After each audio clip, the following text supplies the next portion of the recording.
All right, welcome to our seminar this morning. We have one of our own returning to talk with us. This is Adam Scherba. Got his master's degree, seems like a long time ago, it was probably just about a year ago-ish. And after leaving us with a master's degree, he went over the river to the New Buildings Institute in Vancouver, where he is now working, still doing energy modeling related work. He's going to talk to us today about his work in inverse energy modeling for building performance diagnostics. Welcome out, Adam Scherba.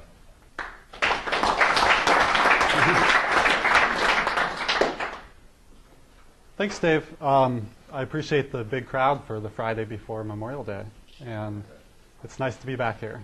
Spent plenty of hours in this room. So I'm going to spend a little bit of time telling you about the work we're doing at New Buildings Institute surrounding inverse energy modeling, and just the subject in general outside of work that NBI is doing as well.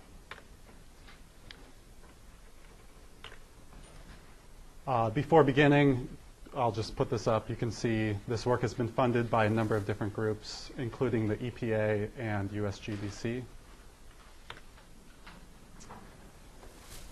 If you're not familiar with NBI, we're a local nonprofit with the mission of increasing the energy efficiency of commercial buildings. We do this through three key strategic areas: policy and building codes. We provide design guidance, primarily targeted to architects. And we conduct research on building science and performance. We're doing some work in rooftop unit control strategies, ranging from that to net zero energy building research.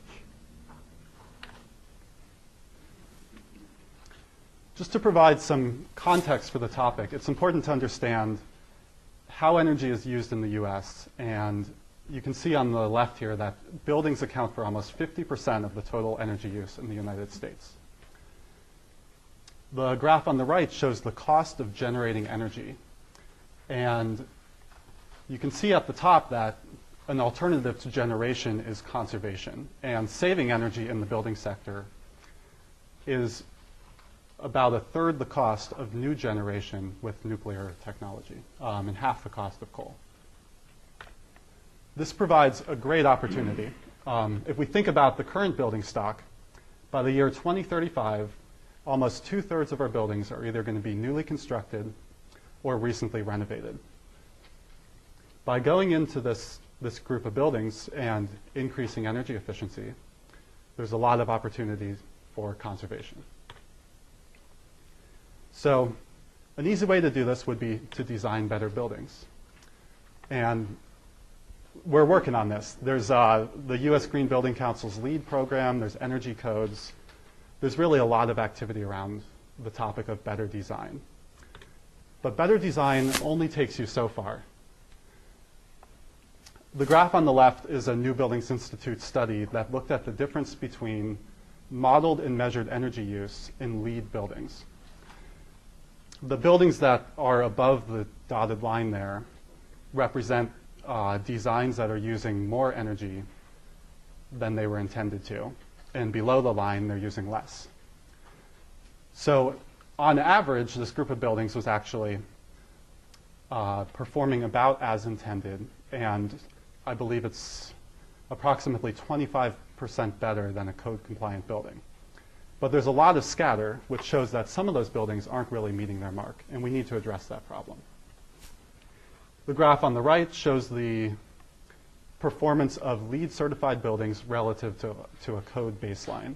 So that would be if you built a code-compliant building in your region, the energy that that building would use compared to the energy that your LEED building is using. And the colors show the different rating levels. So you see in the red box there's some gold and platinum certified buildings that are actually performing worse than just a simple code-compliant building. So this is a tremendous opportunity to bring these buildings back up to their design intent, which is most likely somewhere above the 0% line here. So in order to improve performance, we really need benchmarks. People that are occupying and designing buildings need to know how those buildings are doing and what they might be able to do to make them better. The issue gets complicated when you start to consider what influences energy use inside of a building. Buildings are big, they're occupied by lots of people. They're often designed by one group, owned by another group, and occupied by a third group, and who knows who's even managing the energy use. Speaking of energy use, there's a lot of factors that contribute to it. This is just a very short list of things that you might start to look at if you want to reduce energy in your building. And as I said before, there's a lot of activities surrounding making buildings better. But most of this really focuses on the design of buildings. Once you move into occupied buildings and you want to see how your building is doing compared to other buildings, there's really two places people look. The first one is the Commercial Building Energy Consumption Survey, or the CBEX database. You can look in there, find the average energy use for a building. It was measured about the year 2000. It hasn't been updated. And they tried to cover the whole country by surveying 5,000 buildings. So if you drill down, if you have a lab in a weird location, you're not going to find a lot of comparable buildings there. And it's also going to be out of date. There's the Energy Star system, which provides a 0 to 100 rating for a certain type of building, primarily office or education buildings. This is a slight improvement from CBEX, and it actually builds upon the same database. What they do is take your energy use, they normalize it for weather and some other common factors, and then they give you a score based on that. In both of these cases, you get a one-dimensional view of your building. You get a single number. In the case of Energy Star, if you have a 100, you don't really know what to do after that. They say you're as good as you can get. And if you have a 50, you know something's wrong, but you don't really know what is wrong. So here's an example of kind of the typical benchmarking approach. This is a list of 16 buildings. And if we just single out a particular building, we can see that here it's number 4 on the list if we rank the buildings by EUI from lowest to highest. EUI is energy use intensity, reported as kilobTUs per square foot. If we look at the Energy Star rating, that same building is now almost at the bottom of the list. These numbers are actually a little different, but they're based upon the Energy Star score. And then if we compare it to a group of California buildings, we see that it's back up around the middle of the list. So the benchmark that you choose has a profound impact on what your conclusions might be about how your building is doing.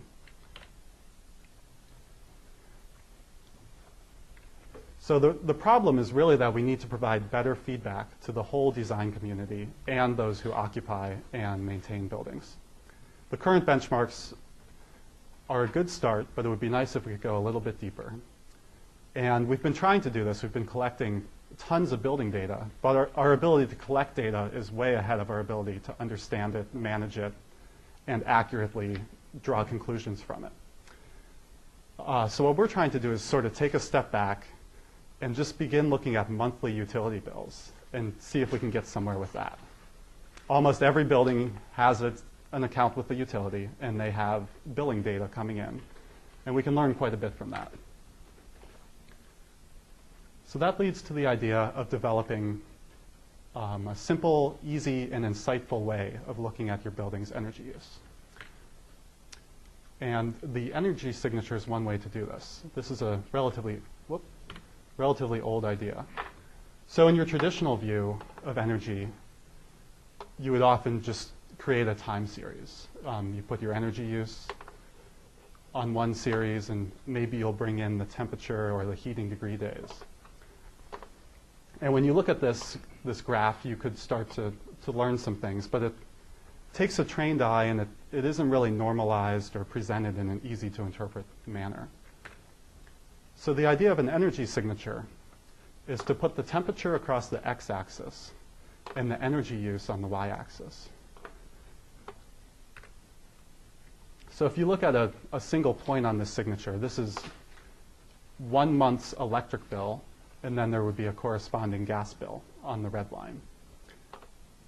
So for that 1 month period, we look at the average energy use that occurred during that month, and then we normalize it by the number of days in the month and the square footage of the building. And then you do the same for the temperature. So now you've got a temperature energy use point. And if you look at the trend in this graph, you can see that the electricity generally increases as temperature goes up, and the gas does the opposite. This is because in the winter we're using gas for heating, and in the summer we're using electricity for cooling. And you have this period in the middle where you sort of have less of each, but there might be some overlap between them. So if you were to add those two lines together, you get a smiley face. This simple view of your energy can start to now tell you some things. And you can always go back to that detailed data and learn more. But if you want to quickly get a snapshot of what a building's doing, we found that this is a pretty good way to do it. So we can easily see here, what's your base load? This is going to tell you something about the plugs and lights in your building.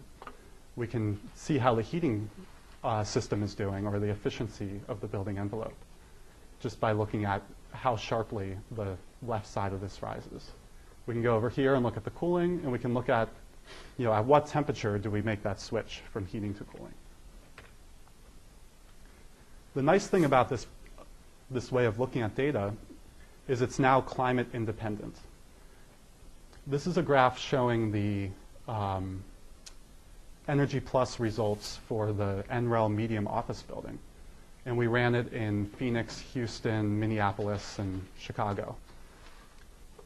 So you can see here that no matter what climate that building is in, the results have collapsed onto a common line. And what this common line is the energy signature of that building. It's telling you something fundamental about the characteristics of that building, regardless of where it's located. And it's not perfect. You could come up with a number of reasons that average monthly temperature is not the only input to a building's energy use. But it's a pretty good correlator, or correlation. So once you've come up with this view, you can draw quick and easy comparisons between different years of a building's energy use. Instead of looking at the bar graphs here and seeing from year 1 to year 2 to year 3, you can plot an energy signature. And here you quickly see what might have changed from year to year. And you don't have to think about what the climate was like in April between 3 different years and try to integrate all of that information.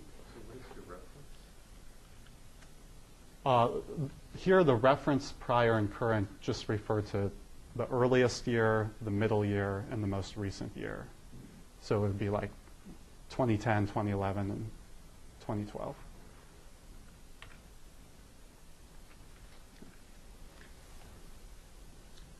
So moving beyond the idea of just plotting the points in that view, we wanted to try and dig a little deeper. And instead of just putting the points up there, you can now start to analyze their characteristics. And one way of doing this is with an energy model. So the primary goal of this work is to come up with a scalable approach. That means something that anybody can use. You don't need to be an engineer to do this. We want something that you could put into policy or put out on like a web tool where someone can put their energy information in and learn something. And we want to provide feedback that encourages action. We want people to take these results and hopefully look at it and make some changes in their building. And finally, the important thing is that this is happening with the data that everybody should already have for their building. You won't need to meter, you don't need to have an analyst pouring through minute-by-minute data to come up with something. So the most straightforward way to do this would be to plot your points and fit a line to them statistically. This is a really good approach, and it's been pretty well developed through Ashray and Kelly Kissick, and they have something they call the inverse modeling toolkit. They've developed a set of regression algorithms and techniques that can be applied to different building types. And the most common of these is what they call the 3-parameter heating or 3-parameter cooling model. So basically, if you think about the signature we were showing before, for the 3 parameters you would consider for the electricity are the base load, the point at which you switch from having only base load to having cooling energy. So above this cooling intercept temperature, you would start seeing an increase in electricity use. And then the slope of that line. And similarly, we have those same parameters defining the gas model. These could be different between electric and gas, but with those 3 parameters, you can get a pretty good view of that building. So the idea of first view, which is a simplified inverse energy model that NBI has developed, is to take that one step further and try to connect a physical model to the regression that we saw there. It evolved out of EasySim, which is a spreadsheet-based monthly modeling tool. And notably, it's been adopted by the U.S. Green Building Council, and they're using it right now to provide feedback to a voluntary group of lead participants. They'll get annual performance reports that include some of this analysis in them. So it's a 2-fuel model. It simultaneously looks at electric and gas, or fuel oil, steam, any kind of heating fuel. It uses a simplified energy balance, treating the building as one big zone, and physical parameters are lumped together, which allows us to just use a monthly resolution.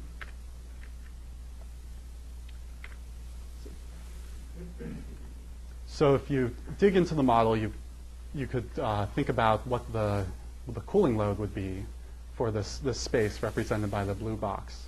And it's a combination of envelope, or the load due to your envelope, so your gains from conduction and infiltration, solar influences.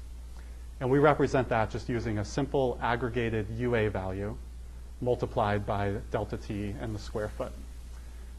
Here the delta T changes depending on if you're looking at heating or cooling, and that's because we recognize the fact that there might be overlap. You don't have a clean switch from heating to cooling, but there's going to be plenty of months where the first half of the month might be warm, second half might be cold, or even day-to-day fluctuations of a cold morning and a warm afternoon.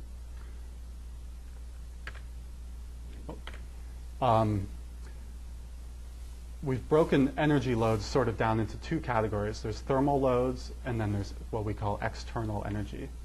And this is energy that's used but doesn't really contribute heating or cooling to the building. An example would be domestic hot water heating. Generally, you're going to heat your water. That heat's going to stay in your water heater, and then it's going to go down the drain. And it's not going to contribute much to your building. And that particular one we derive by looking at the gas use during the warmest month of the year. And then the other ones are simply accounted for by adding up their loads. So first view is kind of unique in that it's not a design model, but really a diagnostic model. If you think about your typical design modeling process, this would be like eQuest or Energy Plus. You start with a detailed set of building characteristics. This is taking what you have at the time of design, which is the architect and engineer's design for your building. And you put those into you apply some formulas to those, and hopefully not the second one, but you might. And using that, you can determine what you think the energy use should be for that building you're about to build. So you're moving from left to right. In first view, we go the other way. We start with what we already know about an existing building, which is usually not a detailed set of characteristics, because those have changed quite a bit since the building was initially built, and they might not even have been well documented at that time. So we can take the bills, send it backwards through a simplified set of equations, and arrive at a set of characteristics that define that building. So in this sense, we call first view an inverse model. And First View is not the only model doing this. There's plenty of ways to do it. This is just the one that NBI has developed and is most familiar with. It helps to sort of think conceptually about how you might glean more information out of monthly billing data.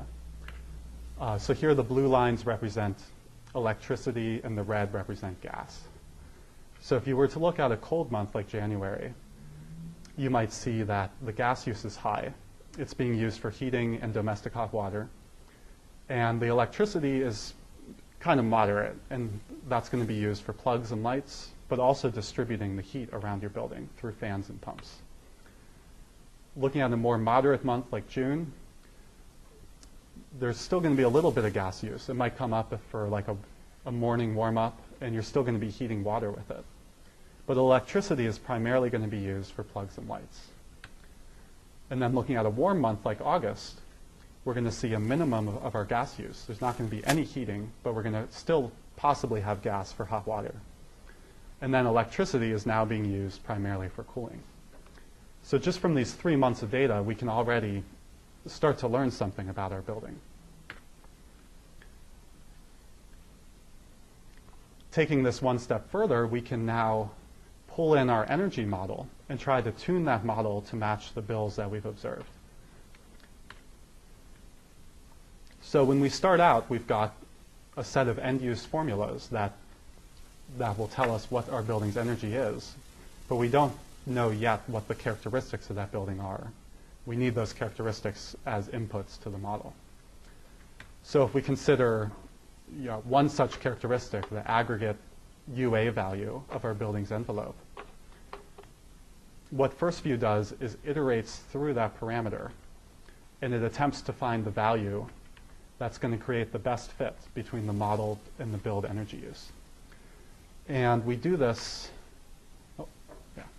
so you kind of march through and you find the point where your modeled results match your measured results. You're doing this for multiple parameters and looking at the full 12 months simultaneously. Another way of thinking about it is sort of in this form. So your energy model has some inputs. It's producing a model of your energy use. That gets compared to the measured data, which is your bills. And then you loop through this process until you get the best fit possible. Once that's been accomplished, we now have a small set of building characteristics that we can use to benchmark that building. And ideally, it will look like this. Yeah. So using this model, you can generate a graph that looks like this. And this is showing the end-use energy at various temperatures. So if you look at like 45 degrees, you can see the base load for electricity. This would be plugs and lights primarily. There might be a little bit of water heating in here. And then there's going to be some heating. And the blue here shows the cooling. And looking at the nature of this graph, a trained observer, or you can go back in and look at the model parameters, you might observe that the heating slope is either steep or not too steep. And that's going to tell you something about the envelope of your building. You can look for the presence or absence of simultaneous heating and cooling. And the magnitude of this overlap tells you something about how the building is being operated and controlled. And that yellow part at the bottom tells you something about the loads that your tenants and occupants have. So this is looking just at the gas side of that signature. And the purple line seems to have a problem. So this was a set of schools we looked at. Well, it turns out someone did an audit of that school, and they found this, which was an old time clock controlling an all-purpose room. And the janitors were afraid to touch it. It's got all these warnings on it. And someone probably set this up 30 years ago, and it hasn't been recalibrated since. So they were just running their heat basically year-round. And that is immediately apparent. You could see that just by looking at the gas bills, I'm sure, too, but it really stands out in this presentation. Here's another example, just looking at 2 different office buildings. And if we zoom in a little bit, we can look at that first building and see that it looks pretty good. This is a really low base load of 0.75 watts per square foot. And they have a modest slope on the red wedge there, their heating. If we look at building B, we can see pretty quickly that something's not right here. Unfortunately, we didn't get a chance to go into this building and see what was going on. But I did take a look. I thought, maybe they've got a big data center and a lot of people in building B. But they don't at all. They actually have half the people of building A, and they're still using more than twice as much energy just for their plugs and lights, according to this model. And you can see that the Energy Star score reflects that. Building A had 100, and building B had a score of 83. You can also look, you put in an energy model and actual results and see how they stack up to each other. Dig a little deeper and look at the monthly, or look at it by fuel, the gas or the electric separately. Or you could go even a step deeper and start to look at the model parameters. So we see here this big discrepancy in the COP that the model solved for. This is sort of a bulk COP of your cooling system, and it's showing that there might be a problem here with the measured results. And then there's also, maybe some difference in the controls between the model and the actual. Another example is this Stop Waste building, which was a LEED Platinum renovation in Oakland, California. And they've been doing some ongoing monitoring and commissioning of the building. We got 3 years of energy data from them and saw a pretty significant change between the first year and the second year, and then a modest change going into the third year. Looking at the energy signature for that first year, we were able to observe that there might have been some problems with the shell and ventilation effectiveness, and that's seen by the steep slope here. And then there's quite a bit of gas use that's happening all year round. So here we see that first year in blue, and then the following 2 years in orange and green. And if you run those same diagnostics on the follow-up years, what was previously a red flag is now showing up as being just fine. And it turns out that through their commissioning, they found an economizer damper that was stuck open. So they were bringing in a lot of extra outside air. And this is a really common problem. Those dampers apparently just are not very well built or controlled, and they often get stuck. They also did some rezoning and modified their energy management system. So through that, they brought their EUI down from 50 to about 40, and they're much closer to their design target.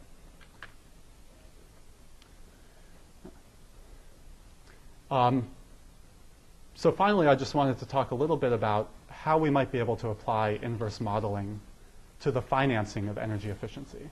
And this has been, everybody's trying to find ways to sell energy efficiency, and there's a lot of good reasons to do it, and it's been an ongoing challenge. The traditional model has been for utilities to do it. They have incentive programs where they collect a surcharge on the bills, and they use that to provide incentives for things like lighting retrofits or putting VFDs in your building. And this is a great approach. It's been very effective and widely adopted, but it really favors the low-hanging fruit. It needs to, the utility doesn't want to take a risk with something that they can't easily measure the results of and that doesn't have a proven track record. So they've sort of gotten stuck in this niche of doing lighting retrofits, and they're about to run out of opportunity there. They've put the good fluorescent bulbs or LEDs and everything, and they're really looking for ways to go deeper and find comprehensive solutions that are going to save energy.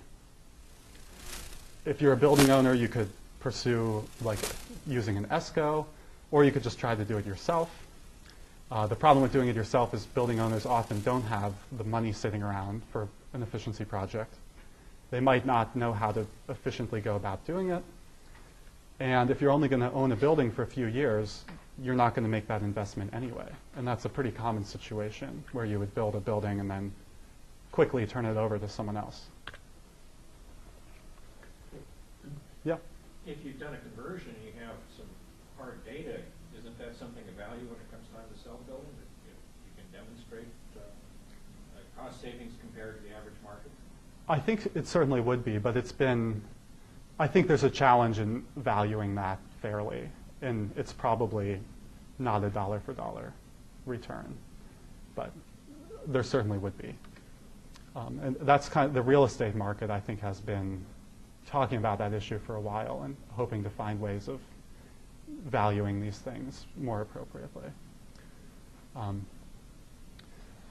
So there's been an ongoing idea in the industry that instead of selling megawatts, we could start selling negawatts or negative watts. And if you think about your typical arrangement, the utility owns a power plant. They provide infrastructure to deliver that energy to your building. They own a meter. They put it on the side of your building. And they keep an eye on that meter, and they give you a bill every month based on how much you use. Well, what if they decided they wanted to move the meter? If the utility came to you and said, we want to buy your chiller or put a new chiller in your building, and instead of charging you for electricity, we're just going to measure that chiller, and we're going to charge you for chilled water. The utility now owns the chiller, and they can do what they want with it. So maybe they decide to make it more efficient. They can now bill the customer both for the kilowatt hours that they've used and the kilowatt hours that they've saved, or the negawatts. And through this arrangement, the utility has opened up some capacity that they can use to deliver power to somebody else. This helps them, it helps the environment. And then the building owner shouldn't really care. All the building owner wants is a consistent bill and a comfortable building. They want 70 degrees and 50% relative humidity. They don't care about how that's happening. They might, but the track record shows that they really don't. So the idea here is that you could take that savings and package it up in a power purchase agreement. And this is very similar to what we do for a wind farm, except you're selling negative energy instead of positive energy. You have to estimate what the production of that farm would be. In this case, that's estimating the efficiency increase in your building. And then you make a payment based on that. And not only are you paying for the power, but there's other attributes. So if you have less transmission costs, lower carbon, better coincidence or timing with peak load, those all adjust the value of that power. The real challenge in doing this is keeping track of changes. And if you think about maybe a 20-year investment in a lot of really deep changes inside of your building, there's going to be a lot of things that vary over that 20-year period. And you'll have routine changes that you can put into your model, things like temperature, occupancy schedule, production capacity maybe. And then you're going to have non-routine changes that you need to adjust for. And this would be like a tenant leaving a building or the usage of your building changing from one type to another.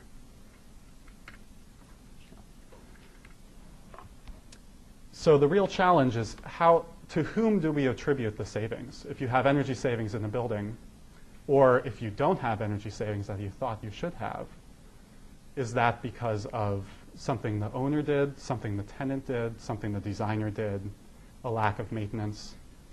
There's a lot of things that could happen. And then the second challenge is how do you make sure that those savings are persistent across time?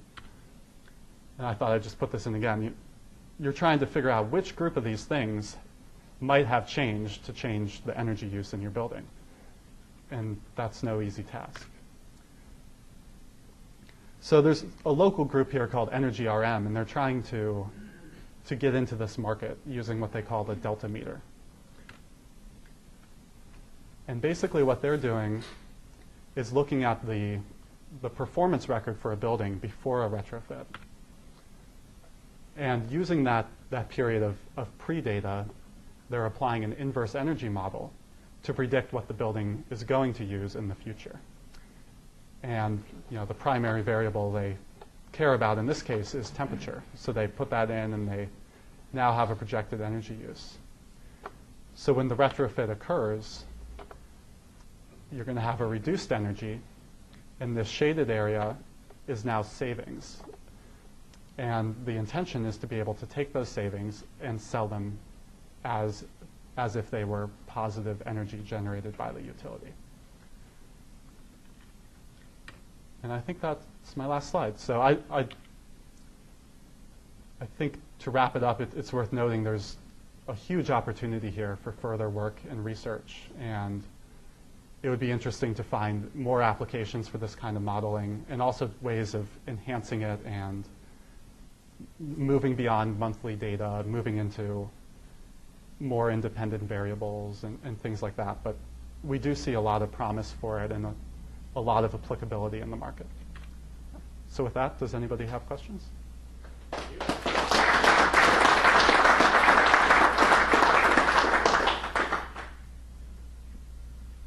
is it that buildings initially can get a gold or platinum rating?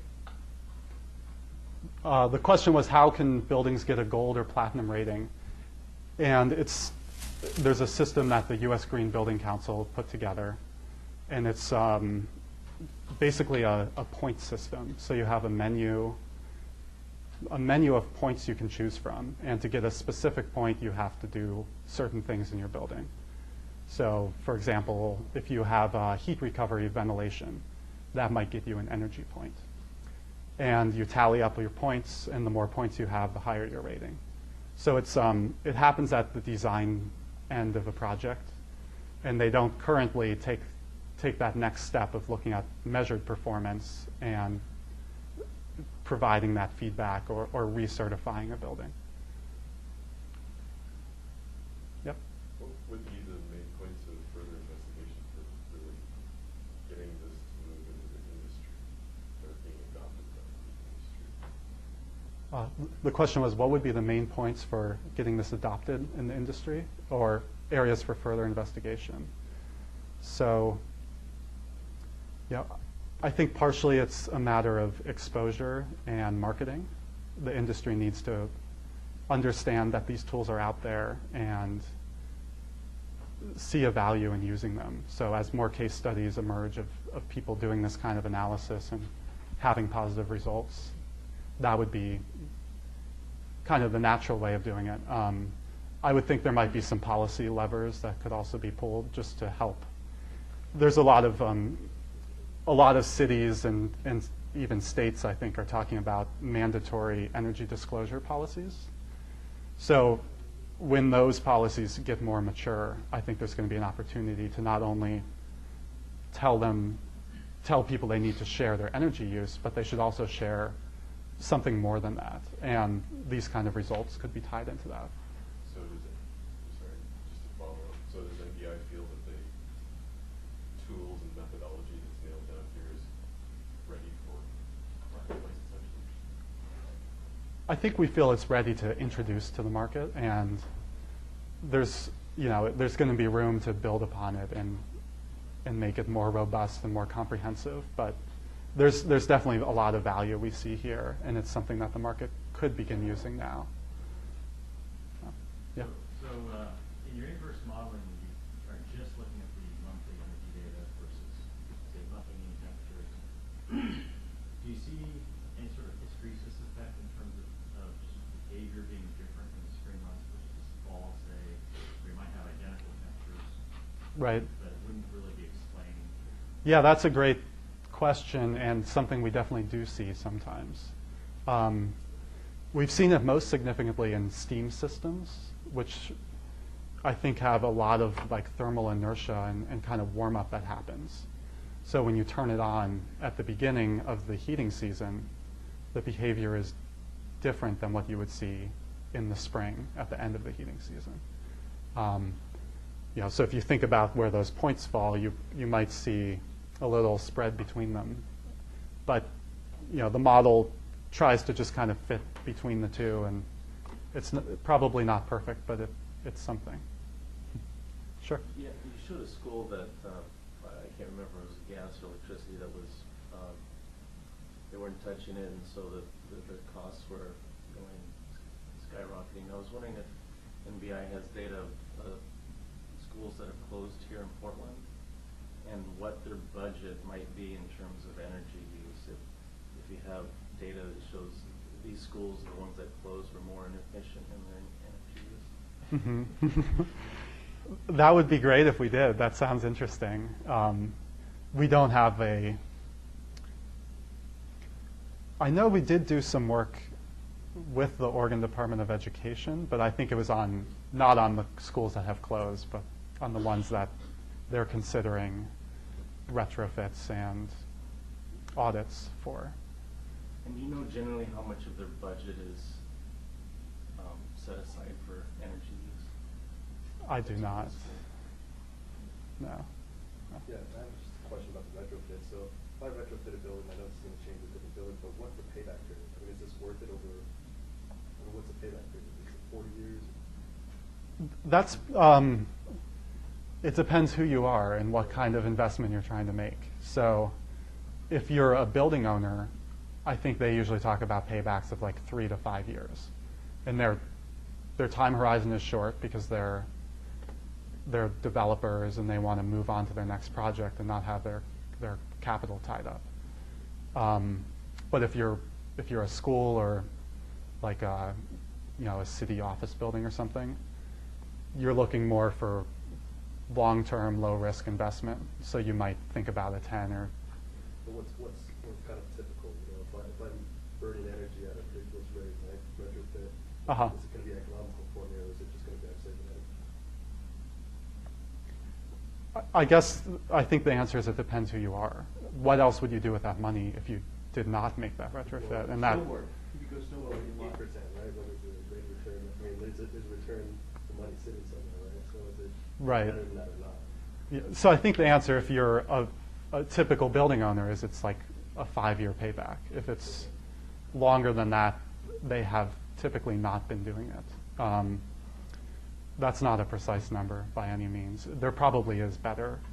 I'm sure if you got into the literature, there'd be analysis of this. But one of the ideas is that if you move this burden away from the building owner who has that 5-year payback window and you distribute it into the economy of scale of like a utility or a municipality, they are now not interested in 8% return, but a steady 3% return, more like a bond investment or something. How many iterations did it take you to turn the model to the level that you It ranges from about 300 to 1,000. Is it a robust process where you have to It's done automatically. It's kind of like we've called it the steepest descent algorithm, but I don't think it's used in a pure sense. It might be a little. So it's a data-driven, you try to match your measurement with the model output with that. Yeah, exactly. So you start with a set of initial conditions, you take a step forward, and then you see if that step was beneficial or not beneficial, and then you adjust your direction and your step size to hit an optimum point. So it's like an optimization problem, essentially. So Adam, is there a big difference in commercial buildings that are occupied primarily during the day, like an office building or a school, versus one that's 24-hour operation, like a hospital or a manufacturing facility, something like that? I would assume so. Most of our data so far has really been schools and office buildings, so I don't have a lot of insight on what that would be. But I don't see why not. And there might be an interesting almost shift in temperature you would see if you're always occupied at night and maintaining comfort levels all night long instead of having a setback. So you described the inverse modeling process to be starting from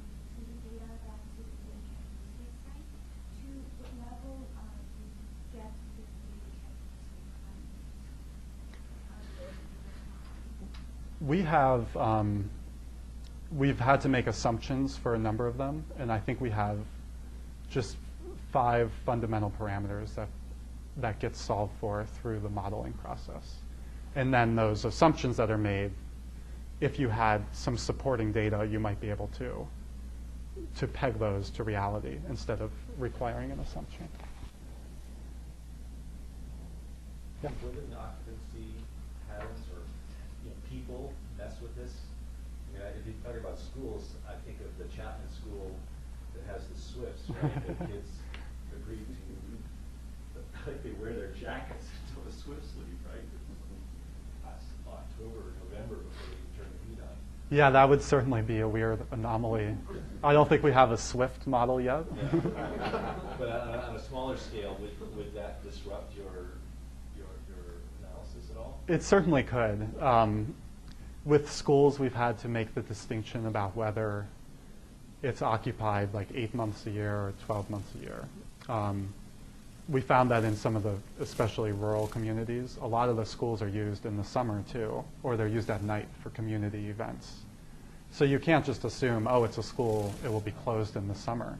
But that, that's something you could easily build into your model. You could do a check and see if you think it's occupied or not.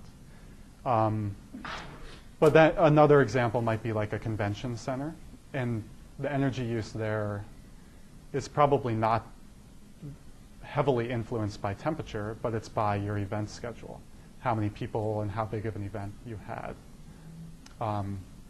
So I think like with any model, you need to identify your important parameters. And we've assumed that in most cases that can be temperature, but that's not always true.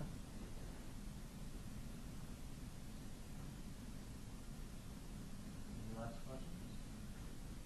All right, well, thank you. Thanks.